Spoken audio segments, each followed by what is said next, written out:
먼저 문제를 하나 내면서 시작하도록 하겠습니다. 내주는 강한 성이요 방패와 병기 되신 이 유명한 고전의 찬송가 알고 계시죠? 네. 예.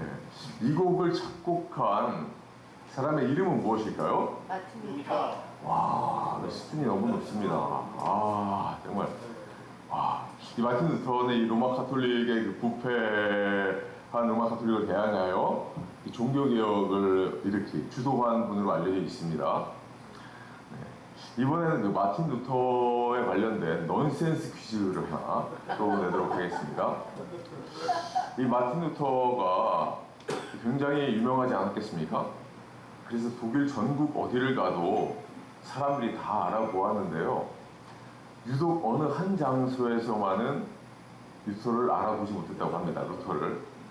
그래서 루터 스스로가 자기 본인을 이렇게 스스로 소개하면서 다녀야 했던 곳이 있다고 합니다.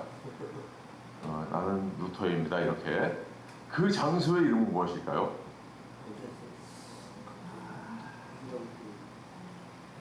나루터입니다. 나루터. 죄송합니다. 오늘의 말씀은 이 영광의 찬송과 내주는 강한 성이요가 18번 찬송이 되어버린 어느 왕이 경험한 하나님에 대한 이야기입니다. 하나님께로부터 은혜를 많이 받게 된 이 여호사밧 왕의 이야기를 통해서 우리에게 주시는 하나님의 음성을 들을 수 있는 시간이 될 수 있기를 소망합니다. 네. 예. 때는 바야흐로 이스라엘이 현재의 우리나라처럼 남과 북으로 갈려져 있던 시절이었습니다. 그때를 분열왕국 시대라고 부르죠. 남쪽의 유다를 다스리던 여호사밧 왕은 주변국의 침략을 받게 되는데요. 한 개의 나라가 아닌 무려 주변국 3개의 나라가 군대를 동원해서 연합군으로 쳐들어온 것입니다. 그야말로 절치절명, 풍전등화의 위기를 맞이한 것입니다. 이 고대 시대 전쟁에서는 병력 수가 정말 중요하지 않습니까? 이거는 뭐 정말 하루 100기를 들어도 무방할 것 같은 상황입니다. 보통은 이렇게 대군의 침략을 받게 되면 이제 그 인접한 동맹국으로 사신을 보내서 원군 요청을 합니다. 당시 그 남유다의 동맹국은 같은 민족이었던 북이스라엘이었습니다. 그래서 사신을 보내기도 비교적 수월한 인접한 나라였죠. 그런데 어찌된 일인지 이 여호사밧은 그 원군 요청 카드를 선택하지 않습니다. 뭐 북이스라엘에서 원군이 온다고 해도 2대 3인데 말이죠. 이것은 이제 우리가 조금 더 이해를 쉽게 하기 위해서 좀 우리나라를 예로 들어 설명을 드리면, 우리나라에 이제 쳐들어온 겁니다. 이 주변국이. 그러니까 뭐 일본, 중국, 대만 한꺼번에 쳐들어온 거죠. 그런데 동맹은 북한인데 이제 원군 요청하지 않은 상황입니다. 그렇다면 동맹국의 원군을 요청하지 않기로 결정을 했다면, 그러면 뭐 적어도 현실적인 다른 대책 마련을 위해서 어떤 참모 회의라도 해야 되는 건 아니겠습니까? 이제 뭐 작전 계획이나 뭐 전략 방안 등을 의논해야 되는 것이겠죠. 뭐 제갈량 같은 모사들이나 뭐 장군들 이렇게 불러서 머리를 맞대고 논의해야 하는 것이 상식적입니다. 그런데 그것도 하지 않고 여호사밧은 하나님께 간구했다고만 성경은 말씀하고 있습니다. 혹시나 해서 한 번 더 말씀드립니다. 이 여호사밧은요, 선지자나 제사장이 아니었고요, 왕이었습니다. 이 원군 요청이나 참모 회의를 하지 않고 하나님께 기도만 하기로 결정한 이유가, 혹시나 니들 당나라 군대쯤은 우리가 충분히 상대할 수 있다 라는 자신감에서 온 것이었을까요? 그런 것 같지는 않습니다. 우리 오늘 본문의 그 앞부분 역대하 20장 3절을 같이 읽어보겠습니다. 시작. 여호사밧이 두려워하여 여호와께로 낯을 향하여 간구하고. 네, 여기까지만 하겠습니다. 네, 맞습니다. 예, 적군들이 너무 많고 강해 보여서 두려운데 기도만 하기로 한 것입니다. 여호사밧은 혼자만 기도하지 않고 유다의 모든 백성들에게도 함께 금식하며 기도하자고 요청했습니다. 에스더에서도 이런 장면이 나오죠. 에스더가 죽으면 죽으리라 다짐하고 아하수에로 왕 앞으로 나아갈 때 수단성에 있는 온 유다인들에게 중보하면서 금식 기도해달라고 요청하는 장면이 나옵니다. 에스더의 성경 확률은 굉장히 낮아 보이는 상황인데 에스더가 성공하지 못하면 온 유다인은 죽는 것입니다. 마찬가지로 남유다 백성들도 승산이 없는 전쟁을 눈앞에 두고 있는 상황에서 기도를 합니다. 패배는 이미 확정적인데 패배하면 참혹한 대가가 기다리고 있습니다. 이 에스더서의 유다인이나 여호사밧과 남유다 백성들은 똑같이 목숨 걸고 정말 간절히 금식하며 기도했을 것입니다. 여호사밧은 이렇게 기도했습니다. 저 큰 군대와 맞설 만한 힘이 없습니다. 우리는 어찌해야 할 바를 알지 못하겠습니다. 우리는 오직 하나님만을, 오직 주님만을 바라볼 뿐입니다. 그러니까 나는 연약해서 할 수 없습니다. 주님만을 바라보며 의지합니다. 라고 기도한 것입니다. 이 여호사밧 왕이 평소에 좋아했던 찬송가가 이 예수 사랑하신 분이 아니었나. 우리 찬송가 563장 예수 사랑하심을에 우리 3절 같이 한번 찬송하겠습니다. 내가 연약할수록 더욱 귀히 여기사 높은 보좌 위에서 낮은 나를 보시네.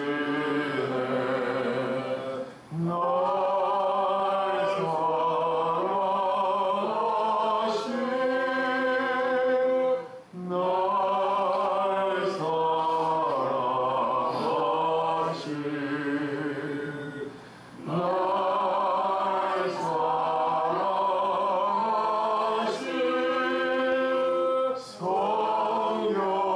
성경에 쓰였네. 아멘. 우리가 믿고 섬기는 분은 우리가 강하고 잘 나가니까 이뻐해 주시는 분이 아니고 연약할 때 연약할수록 더욱 귀히 여겨주시는 너무나 좋으신 하나님이십니다. 아멘. 좋으신 하나님, 좋으신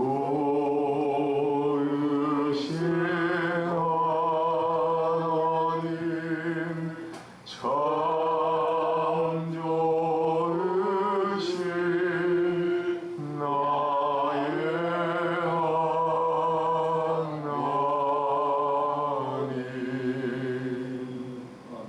하나님.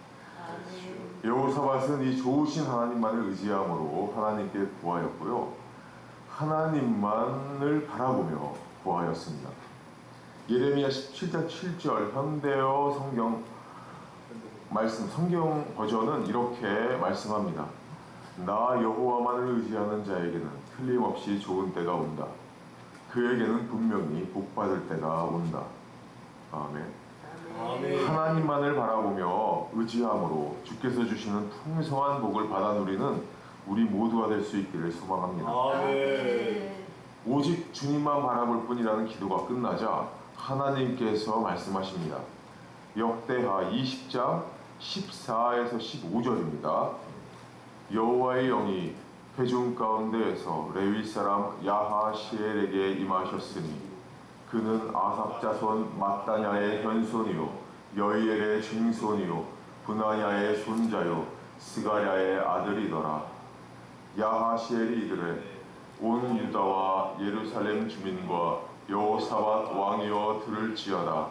여호와께서 이같이 너희에게 말씀하시기를 너희는 이 큰 무리로 말미암아 두려워하거나 놀라지 말라. 이 전쟁은 너희에게 속한 것이 아니요 하나님께 속한 것이니라. 아멘. 걱정하지 마라. 이것은 너희의 전쟁이 아니고 하나님의 전쟁이다. 나 하나님의 전쟁이다. 라고 하시는 말씀이 레위인인 야하시엘의 입술을 통해서 선포되어졌다고 합니다. 좀 이상하지 않습니까? 왜 하나님께서는 제사장이나 선지자를 놔두고 레위인의 입술을 통해서 말씀하셨을까요? 레위인이 어떤 직무를 맡았었죠? 역대상 16장에 기록된 레위인의 직무에 대한 설명을 현대어 성경 버전으로 제가 읽어드리겠습니다. 다윗은 레위 지파 가운데서 몇 사람을 뽑아 여호와의 법궤를 모시는 일을 맡게 하였다. 그들의 임무는 이스라엘의 하나님 여호와께 감사하고 찬양하며 그분의 은혜스러운 일들을 노래로 칭송해 드리는 것이었다. 네, 이처럼 레위인의 주요 임무 중에 하나는 성전 음악을 담당하는 것이었습니다. 지금 나라가 절체절명의 위기의 상황입니다. 너무나 중요한 상황이어서 왕과 온 백성들은 금식하며 간절히 기도했습니다. 그 기도에 응답으로 주시는 하나님의 말씀은 얼마나 중요한 말씀, 소중하고 간절한 말씀이겠습니까? 근데 이렇게 중요한 말씀이 제사장이나 선지자의 입이 아닌 음악을 담당했던 레위인의 입을 통해서 선포되어집니다. 이것은 어떤 의미가 있을까요? 저도 그랬지만은요, 우리는요, 이 부교육자들, 전도사나 있지 않습니까? 부교육자님들이나 이렇게 막 좀 작은 교회의 목사님들의 설교는 좀 약하다, 본 게임이 아니다, 막 비슷한 생각을 자신도 모르게 조금씩 가지고 있죠. 조금 과장해서 마치 나사렛에서 무슨 선한 것이 날 수 있겠냐라는 식의 생각을 가지고 있습니다. 정말 중요한 말씀은 중형 교회 담임 목사님이나 유명한 목사님들의 말씀을 통해서 들려진다, 통해 말씀하신다 이라고 생각하는 경향이 좀 있는 것 같습니다. 이렇게 그릇된 편견에 대해 지적하시는 것입니다. 하나님을 제한하지 말라는 말씀입니다. 물론 성경의 많은 부분에서 당신이 세우신 선지자들을 통해서 말씀하시죠. 또한 하나님께서는요, 이 성가대의 찬양이나 다른 찬양 사역자들의 찬양을 통해서도 얼마든지 우리에게 주시는 레마의 말씀으로 함께 해주실 수 있는 임마누엘의 하나님, 전능의 하나님이 되십니다. 아멘. 오늘 본문 말씀의 역대하 20장 21절을 한 번 더 다 같이 읽어보겠습니다. 시작. 백성과 더불어 의논하고 노래하는 자들을 택하여 거룩한 예복을 입히고 군대 앞에서 행진하며 여호와를 찬송하여 이르기를 여호와께 감사하세 그의 인자하심이 영원하도다 하게 하였더니. 아멘. 이 말씀의 현대어 성경 버전에서는 여호사밧은 백성들과 의논한 후에 찬양대를 조직하여 라고 좀 더 구체적으로 기록했습니다. 여호사밧은 백성들 중에 죄가 깊은 사람들과 함께 오디션을 실시했고요, 뽑힌 사람들을 찬양대로 세웠습니다. 그들에게 성가대 가운을 입히고 군대의 선두에 세워서 행진에 나아갑니다. 이 전쟁터로 나가는 군대에 이 선봉에는 가장 최정예의 부대가 서야 되는 건 아니겠습니까? 이 성가대원들을 앞세워서 전장터로 오는 군대를 상상해 보십시오. 이 모습을 적군이 보게 된다면 얼마나 우습게 보겠습니까? 제가 조사는 안 해봤지만요, 아마도 세계 전쟁사에 이런 경우는 없을 것 같습니다. 또 그리고요, 군대가 전쟁터로 나가면서 부르는 군가는 좀 씩씩하고 결의에 찬 이 상남자스러운 곡을 불러야 되는 것 아니겠습니까? 높은 산 깊은 곳 적막한 산 뭐 이런 곡을 불러야 어떤 이 병사들의 사기도 올라가고 이 전우애와 막 애국심으로 불타게 되는 것이겠죠. 그런데 여호사밧의 군대는 성가대는 이런 찬송을 불렀다고 합니다. 주께 감사세 그는 선하시며 인자하심이 영원함이라.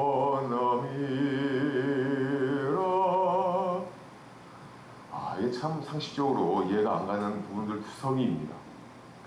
그런데 이게 끝이 아니고요. 더더욱 믿기 힘든 놀라운 일이 일어나는데요.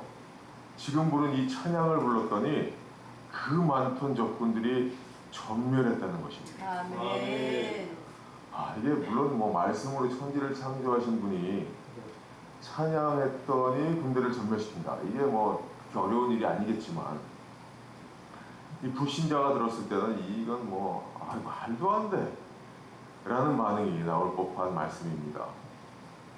하나님께서는 적군 진영에 미리 준비해 두신 목병으로 서로 공격하게 만드심으로 이 침략군을 전멸시키신 것입니다.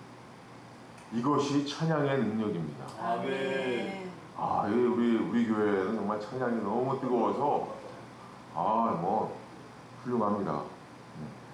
우리 찬송 생활에 힘쓰는 우리 모두가 될 수 있기를 소망합니다. 아멘. 혹시 이렇게 생각하시는 분 계신가요? 그건 노래 잘하는 사람들한테 해당되는 거죠. 우리는 말소리도 잘 안 나와요. 그럼 우리가 하나님께서 언제 목병을 움직이셨는지 말씀을 통해 한번 확인해 보도록 하겠습니다. 역대하 20장 22절 앞부분만 같이 읽도록 하겠습니다. 시작. 그 노래와 찬송이 시작될 때에 여호와께서 거기까지만 읽겠습니다. 공동 번역본에서는 이렇게 말씀합니다. 큰 소리로 찬양을 부르기 시작하였을 때 야훼께서 유다를 치러 온 군대를 교묘하게 치시니. 그러니까 하나님께서 찬양을 끝까지 다 들어보신 다음에 뭐 좀 아쉽긴 했는데 그래도 뭐 이 정도면 됐어. 합격. 혹은 불합격. 이렇게 평가하신 후에 일하실지 말지를 결정한 것이 아니죠. 찬양을 부르기 시작하였을 때 일하셨습니다. 아멘. 앞부분 그냥 조금 들으시고는 당신의 전쟁을 시작하신 것입니다. 아멘. 어쩌면 이게 끝까지 들어주시는 것이 이게 좀 고통스러우셨던 것은 아닌가 라는 생각도 조심스럽게 두렵고 나오고 막 이러니까. 하나님 앞에서 우리의 노래 실력이 의미가 있을까요? 다른 말로는 노래 실력으로 하나님을 감동시키는 것이 가능할까요? 우리 하나님께서는요, 매일매일 들으시는 찬송이 이 천사들이 부르는 이 진정한 이 천상의 소리, 너무너무 아름다워 막 웅장한 그런 찬양입니다. 우리가 제 아무리 깨꼬리처럼 노래를 잘한다고 해도요, 이건 뭐 하마 앞에서 하품하는 꼴이고요, 포크레인 앞에서 삽질하는 것에 불과합니다. 하나님께는 우리의 마음이 중요하죠. 얼마나 당신을 사랑하는 마음으로 진심을 다가 부르는지 우리의 중심을 보시는 하나님이십니다. 하나님을 높여드리고자 하는 그 기특한 마음만을 보시고 하나님께서는 당신의 전쟁을 진행하십니다. 할렐루야. 아멘. 노래 못해도 상관없습니다.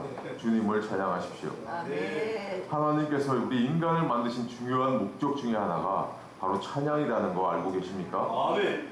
오늘 말씀의 제목이 뭐였죠? 5, 4, 3, 2, 1입니다. 5는 맞아 하는 감탄사이고요. 4, 3, 2, 1은 우리의 창조 목적을 말씀하시는 성경 구절입니다. 우리 이사야 43장 21절입니다. 4, 3, 2, 1. 다 같이 음악을 좀 알고 계실 것 같은데 읽겠습니다.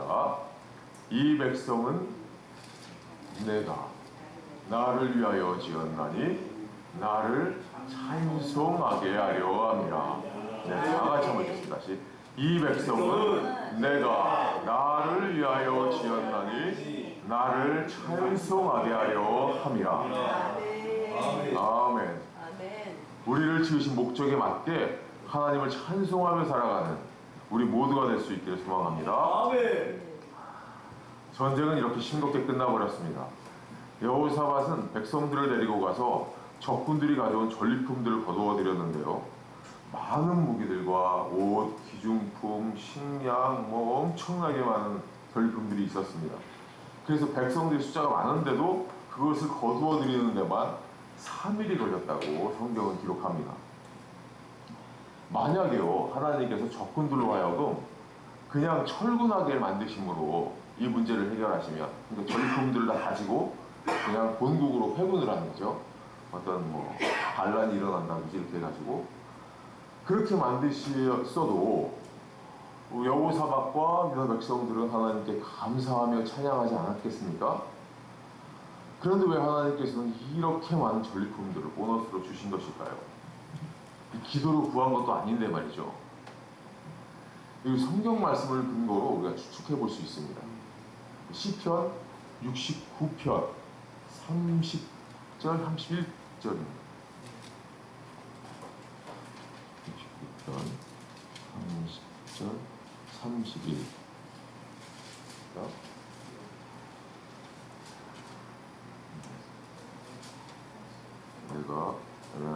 네, 됐습니다. 내가 노래로 하나님의 이름을 찬송하며 감사함으로 하나님을 위대하시다 하리니 이것이 소 곧 뿔과 굽이 있는 황소를 드림보다 여호와를 더욱 기쁘시게 함이 될 것이라. 아멘. 그러니까 황소를 드린다는 것. 이것을 요즘 시대 말로 표현하면 많은 헌금을 바친다는 거겠죠. 그러니까 많은 헌금을 바치는 것보다 진심으로 부르는 영혼이 담긴 찬양을 하나님께서는 더욱 기뻐하신다는 겁니다. 아멘. 하나님께 기쁨이 되길 원하십니까? 아멘. 하나님을 찬양하십시오. 아멘. 이렇게 여호사밧의 남유다는 강력한 적들의 공격으로부터 구원을 받았고요. 또 나라를 운영하는 데 필요한 많은 전리품까지 얻게 되었습니다. 우리 또한 하나님의 은혜로 우리 힘으로 해결할 수 없는 죄 문제가 해결되어 영원한 죽음으로부터 구원을 받습니다. 아멘. 또 이 땅에서 살아가는 데 필요한 풍성한 복도 받게 되는데요. 예수님을 내 삶의 주인으로 모심으로 내 인생의 주도권을 주님께 내어드리면서 살게 되면 이 엄청난 전리품과 같은 보너스를 얻게 되는 것이죠. 사랑과 기쁨, 감사, 세상이 알 수도 없는 평안, 세상이 알 수도 없는 평안,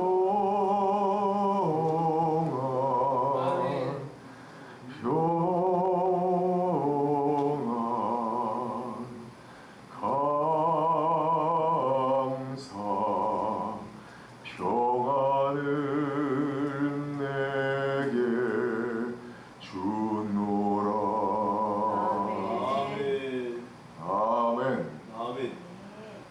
큰 위기의 순간에서 하나님의 돌보심을 체험적으로 깊이 경험한 여호사밧 왕은 아마도 찬송가 내 주는 강한 성이요를 진심을 담아서 그 누구보다 자신 있게 찬송했을 것입니다.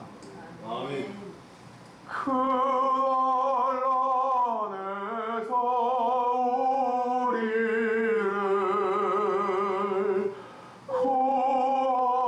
구하여 내셨도다.